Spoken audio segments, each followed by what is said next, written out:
आज पुन्हा आपण या आधीच्या लेक्चरमध्ये 2x2 ऑर्डरचं एक एक्झाम्पल पाहिलं होतं, ज्यामध्ये ax is equal to b असं दिलं होतं आणि आपल्याला x काढायचा होता. इथे सुद्धा आता आपल्याला x कॅल्क्युलेट करायचा आहे, ज्यामध्ये a आहे 3x3 ऑर्डरचा मॅट्रिक्स आणि b आहे 3x1 ऑर्डर. आता इथे ax is equal to b असं घेतलं आपण.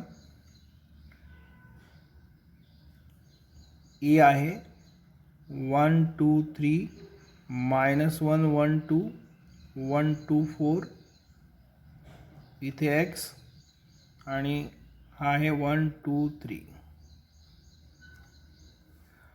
आता यामध्ये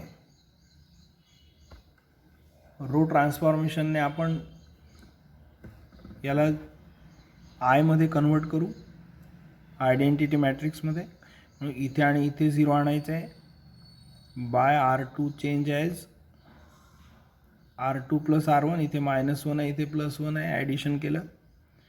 इथे R3 मध्ये 1 आहे, R3 change as R3 minus R1, म्हणून इथे मिळेल 1 2 3.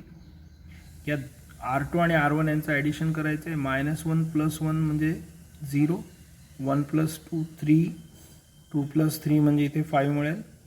यामधून आता हे मायनस करायचं आहे, तर इथे मिळेल 0 0 आणि 1, म्हणून 0 0 1 असं मिळालं. त्यानंतर आता हेच ट्रान्सफॉर्मेशन राईट साईडला करायचे आहेत. इथे पहिला row as it is R2 + R1 म्हणजे 2 + 1, इथे 3 होईल. आणि आता R3 - R1 म्हणजे 3 - 1, इथे आपल्याला 2 मिळेल. मग आता इथे पहा, हे 1 0 0 आलेलं आहे, इथे आपल्याला 1 पाहिजे. याकरता आपल्याला पहिला रो यूज करता येत नाही, मी सांगितलं होतं तुम्हाला. इथे आता तिसरा यूज करायचा आहे, परंतु इथे 0 आहे, म्हणून हे सुद्धा पॉसिबल नाही आहे. म्हणून इथे फक्त एकच ट्रान्सफॉर्मेशन आपल्याकडे शिल्लक राहते, ते म्हणजे R2 चेंज ॲज R2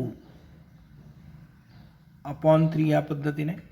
म्हणून आता इथे पहिला राहील 1 2 3, इथे 0 1, इथे 5/3 आणि इथे 0 0 1.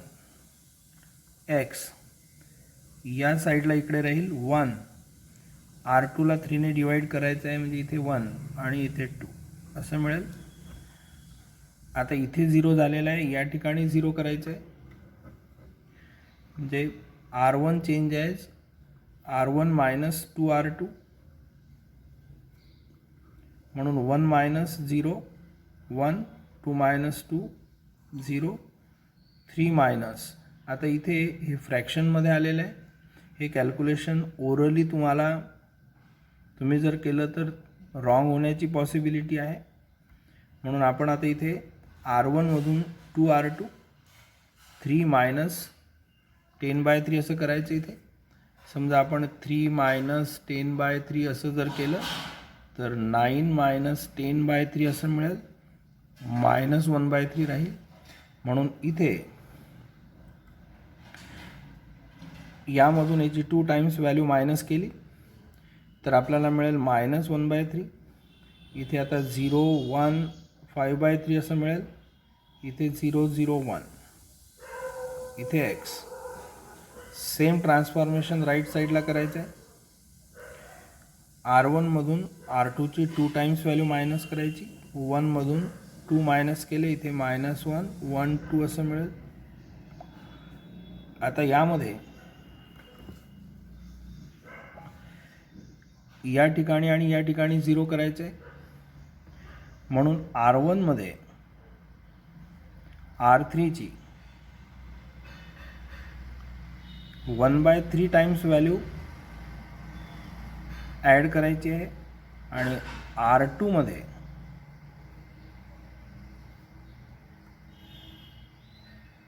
R3ची 5/3 टाइम्स व्हॅल्यू जी आहे ही मायनस करायची आहे.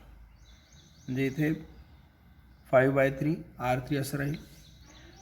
आता -1/3 याला 1/3 ने मल्टिप्लाय केलं तर हे होईल 0, म्हणून 1 0 0 0 1 0 असं मिळेल, 0 0 1. आता इथे x सेम ट्रान्सफॉर्मेशन तुम्ही राईट साईडला करा. R3ला 1/3 ने मल्टिप्लाय करायचं म्हणजे या 2ला 1/3 ने मल्टिप्लाय केलं की ते 2/3 होईल. आणि R1 मध्ये ॲड करायचं आहे म्हणजे -1 मध्ये ॲड करायचं आहे म्हणून -1 राहील. -1 प्लस 2/3 म्हणजे इथे रिझल्ट मिळेल तुम्हाला -3 + 2 म्हणजे -1/3, म्हणून इथे राहील -1/3. आता इथे R2 चेंज करायचं आहे. R2 मध्ये इथे 1 आहे. R3ला 5/3 ने मल्टिप्लाय करा म्हणजे 2ला 5/3 ने मल्टिप्लाय करू, हे 10/3 असं होऊन जाईल. मायनस करायचं आहे, इथे सबट्रॅक्ट करा. पहा 1 - 5/3 टाइम्स 2 दॅट विल बी 10/3. आता इथे 3 - 10 म्हणजे -7/3 असं होईल. आता यामध्ये -7/3 मिळालं, R2च्या ठिकाणी लिहायचं आहे. इथे लास्ट जो तिसरा एलिमेंट आहे यामधला कॉलममधला हा इथे 2 आहे. या पद्धतीने आपल्याला आता R1 R2 मिळेल. इथे मॅट्रिक्स I ×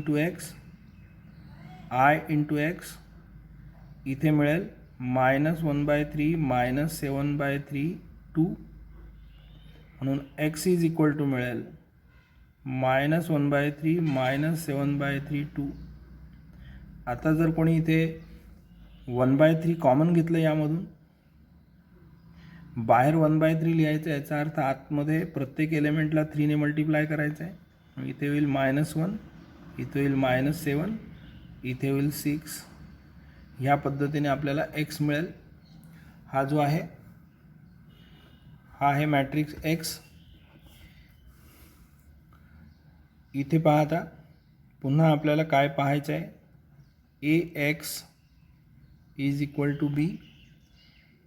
ए जो आहे त्याची ऑर्डर आहे 3/3. हा जो x आहे त्याची ऑर्डर आपल्याला माहीत नाही आहे, A/B.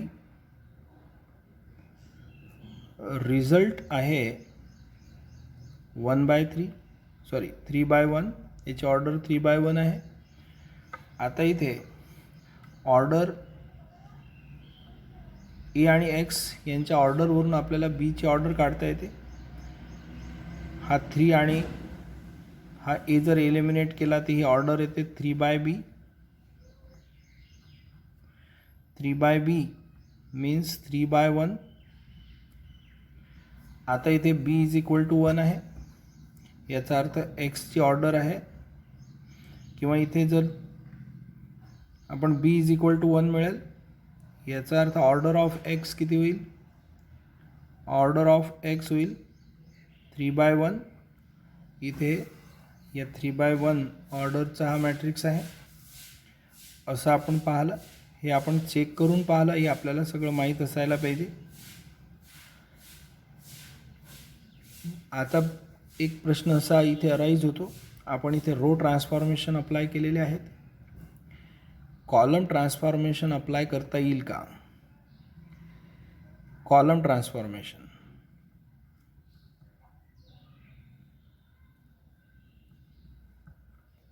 ट्रान्सफॉर्मेशन अप्लाय करण्याकरिता लेफ्ट साईडला आपण हे जे अप्लाय करणार आहे, लेफ्ट साईडला ए आहे, यामध्ये 3 रोज आणि 3 कॉलम्स आहेत. परंतु राईट साईडला मात्र एकच कॉलम आहे.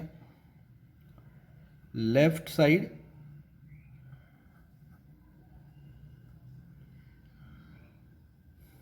थ्री कॉलम्स, राइट साइड ला जो मॅट्रिक्स आहे त्यामध्ये 1 column. Therefore column transformation not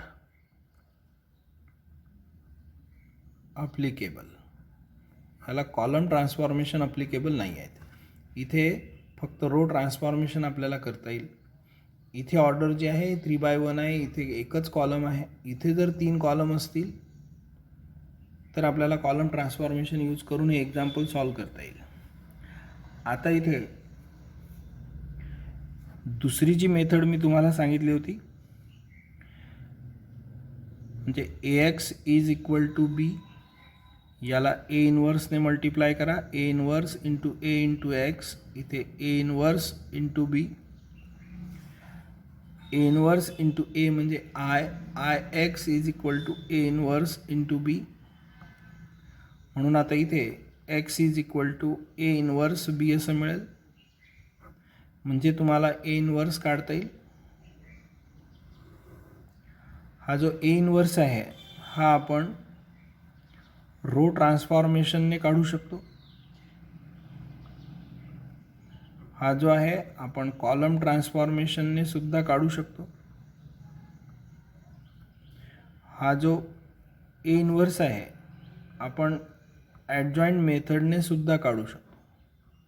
म्हणजे असं जर आपण केलं तर रो ट्रान्सफॉर्मेशन अप्लाय करता येतील, कॉलम अप्लाय करता येतील, ॲडजॉईंट मेथडसुद्धा अप्लाय करता येईल. परंतु ह्या मेथडमध्ये इथे डायरेक्ट तुम्हाला ट्रान्सफॉर्मेशन करून या एचं आयमध्ये कन्व्हर्शन करायचं असेल तर इथे राईट साईडला एकच कॉलम असल्यामुळे इथे कॉलम ट्रान्सफॉर्मेशन अप्लिकेबल नाही, हे आपल्याला थोडं लक्षात ठेवायचं आहे. आता इथे तुम्ही इथे A इनवर्स जो आहे हा कॉलम ट्रान्सफॉर्मेशनने काढा आणि सॉल्व करा. त्यानंतर A इनवर्स हा तुम्ही ॲडजॉईंट मेथडने काढा आणि याला सॉल्व करा. हे जे आहेत हे 2 एक्झाम्पल तुम्हाला सॉल्व करायचे आहेत आणि तुम्ही सॉल्व केल्यानंतर ते जे आन्सर आहे ते एवढंच येईल का ते पहा. असं येत असेल याचा अर्थ हे सगळं करेक्ट आहे. म्हणून तुम्हाला आता कॉलम ट्रान्सफॉर्मेशनने सॉल्व करण्याकरिता ह्या स्टेप्स घ्यायच्या आहेत. नंतर A इनवर्स काढायचं मी या आधीच्या लेक्चरमध्ये सांगितलं होतं तुम्हाला. A इनवर्स काढण्याकरिता तुम्हाला काय करावं लागेल, A into A inverse is equal to I. इथे तुम्ही रो ट्रान्सफॉर्मेशन किंवा कॉलम ट्रान्सफॉर्मेशन यूज करू शकता. यावरून तुम्हाला A इनवर्स मिळेल. हा जो A इनवर्स आहे त्या A इनवर्सने या Bला मल्टिप्लाय करायचा आणि A इनवर्स इंटू B हा प्रॉडक्ट घ्यायचा, म्हणजे तुम्हाला अननोन मॅट्रिक्स X मिळेल.